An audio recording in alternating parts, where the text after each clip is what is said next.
It's 11:32. A North Carolina artist had suspected for months that her art had been stolen. It turns out she was right, and artificial intelligence was the culprit. Jane Morale reports. You know, I've tried to get it taken down and everything, but it doesn't really matter because it'll just get scraped again and it'll end up back on the website. So,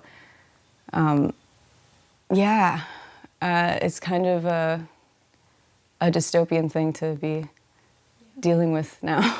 Eliana Esquivel has been making art since she was 16, sometimes even when she was living in her car. Art was her way out back then and is her full-time job now.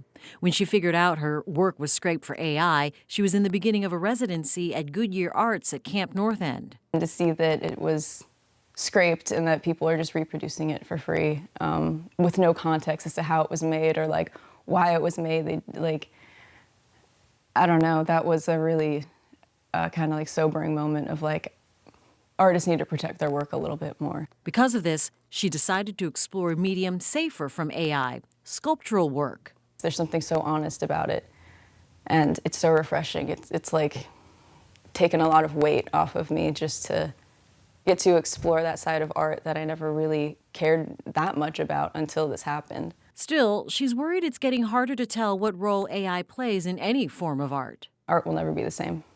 You can't really put it back in the box. Helen King, the pre-law advisor at Johnson C. Smith University, says society is in a gray area when it comes to AI. We're in many ways in the wild, wild west, trying to figure out where the parameters are.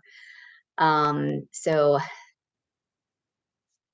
right now, I think until the law and industry standards and even academic practices begin to standardize and catch up, we're going to see a lot of issues pop up like this where we don't really know where to go from here. Esquivel said she believes for real change to happen, more people need to speak up in support of artists.